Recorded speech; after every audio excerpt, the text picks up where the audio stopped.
a tomb older than the pyramids, a town split in two by a river for 200 years, walls so massive they held off a Scottish king, a massacre so brutal that the commander was beaten to death with his own wooden leg, an Ottoman sultan who fed the starving when the British Queen would not, and a pope who begged for peace in the middle of a field. This is Drogheda, one small town on the River Boyne that somehow found itself at the centre of almost every turning point in Irish history. In this video, we use AI tools trained on historical engravings, paintings and written records to visually reconstruct what Drogheda may have looked like across the centuries. The results are not perfect. Some details may contain inaccuracies, but our goal is to bring this extraordinary town back to life and let you experience it as closely as possible. 8 kilometres upriver from modern Drogheda stands Newgrange, a massive stone passage tomb built around 3200 BC. That makes it 600 years older than the Great Pyramid of Giza and over 1,000 years older than the Great Stone Monument at Stonehenge. On the morning of the winter solstice, sunlight enters through a narrow slot above the doorway and travels 19 metres down the passage to illuminate the inner chamber for approximately 17 minutes. 5,000 years later, it still works. These builders understood the movement of the sun with a precision that still impresses engineers today. By the 2nd century AD, the River Boyne was already known to the outside world. The Greek geographer Ptolemy mapped it using information from merchants who traded along the Irish coast. The river was an entry point into Ireland, and whoever controlled the ford controlled access to the interior. In 911, Danish Vikings established a trading post at the narrowest crossing point of the Boyne. For 2 centuries it remained small, then the Normans changed everything. In the 1170s, Hugh de Lacy, one of the most powerful Anglo-Norman lords in Ireland, built a fortress on the hilltop at Millmount, directly above the river crossing. His son granted Drogheda its first charter in 1194. But here is what makes Drogheda unique. It was not one town, it was two. Drogheda in Meath on the south bank and Drogheda in Louth on the north, each with its own walls, its own government, its own laws. 2 rival towns staring at each other across the same river for over 200 years. Through the 1200s, both sides built enormous stone fortifications. When completed in 1334, the combined walls stretched 3.5 kilometres, enclosed 113 acres, stood up to 7 metres high and had 8 main gates with defensive towers. It was one of the largest walled towns in all of Ireland and Britain. St. Lawrence's Gate, a massive double-towered barbican that still stands today, virtually intact after 700 years. At the same time, the religious orders flooded in: Dominicans, Augustinians, Templars, Hospitallers, Franciscans. At its medieval peak, Drogheda had at least 5 hospitals and hospices.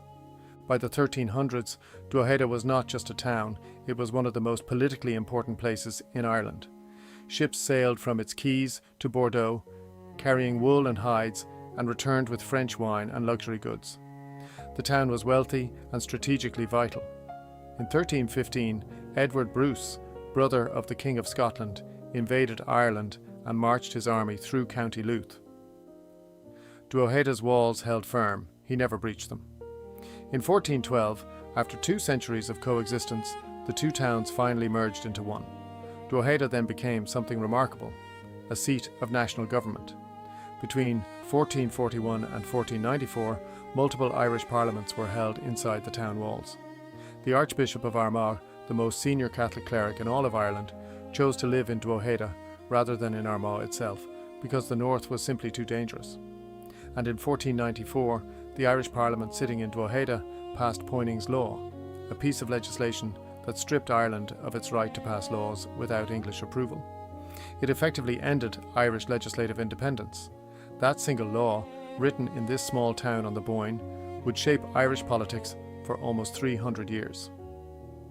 On September 3, 1649, Oliver Cromwell arrived outside Drogheda's south wall with 12,000 battle-hardened soldiers and 11 heavy siege cannons. Inside the walls, a mixed garrison of English royalists and Irish Catholics, roughly 2,500 men, prepared to defend the town under the command of Sir Arthur Aston. Aston was so confident in the medieval defences that he reportedly boasted, anyone who could take Drogheda could take hell. Cromwell offered surrender terms. Aston refused.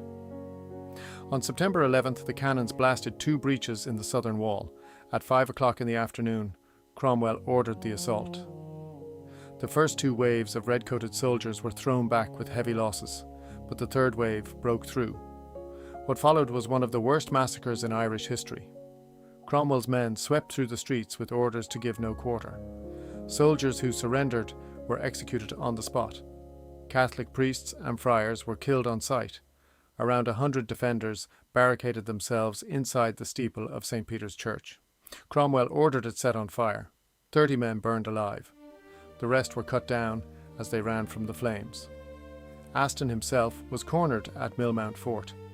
After surrendering, he was beaten to death by parliamentarian soldiers using his own wooden leg. They believed it contained hidden gold. It did not.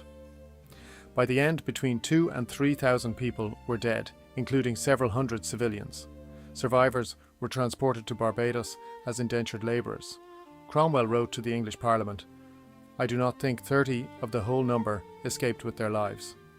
He justified the massacre as divine retribution for the killing of Protestants during the 1641 rebellion. The name Cromwell remains one of the most hated in Ireland to this day. Just 40 years after Cromwell's massacre, blood returned to the Boyne. On July 1st, 1690, the armies of the Protestant King William of Orange and the Catholic King James II clashed at the Battle of the Boyne, fought just a few kilometres upstream from Drogheda. William won. Drogheda surrendered the following day without a fight. The result sealed Protestant domination over Ireland for the next 2 centuries. But Drogheda once again rebuilt itself. By the late 1700s, the town had become the largest linen manufacturing centre in Ireland, even larger than Belfast. A new town hall was built in 1770. Georgian architecture rose along the main streets. The harbour thrived, and by the 1820s, regular steamship services connected Drogheda to Liverpool. The railway reached Drogheda from Dublin in 1844, and by 1855, the completion of the Boyne Viaduct finally connected the line all the way to Belfast. But catastrophe was already unfolding.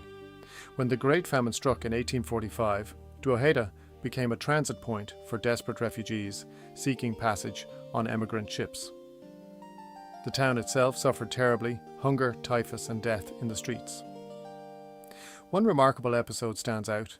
Queen Victoria personally contributed £2,000 to famine relief, while British diplomats in Constantinople reportedly pressured the Ottoman Sultan to reduce his own intended donation of £10,000 so as not to exceed the monarch's gift. The Sultan sent £1,000 officially.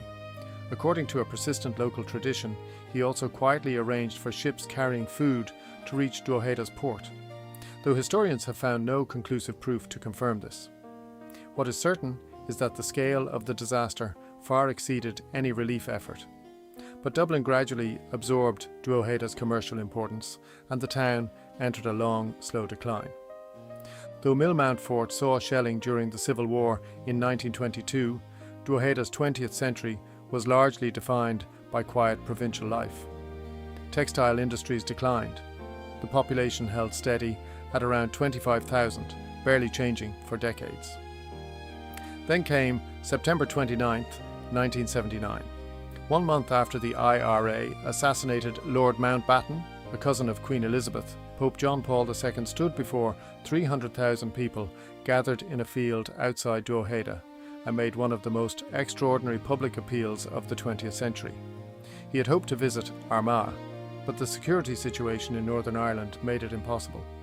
Instead, he came to Drogheda, a town within the same archdiocese, and one that knew what violence looked like. He pleaded with the paramilitaries to end the bloodshed. "On my knees I beg you to turn away from the paths of violence and to return to the ways of peace." The economic boom of the Celtic Tiger in the late 1990s transformed the town. Population surged from 25,000 to over 35,000 by 2006, making Drogheda the largest town in Ireland, a status it still holds today. with over 44,000 residents. Commuters poured in from Dublin. In 2018 and 2019, the town hosted the largest traditional Irish music festival in the world, but growth came with a cost. The medieval heart of the town has suffered decades of neglect. Historic buildings crumble, and yet St. Lawrence's Gate still stands. 700 years after it was built, through siege, massacre, famine, and indifference, the stones are still there, beneath the modern streets, the bones of a town that refused to disappear.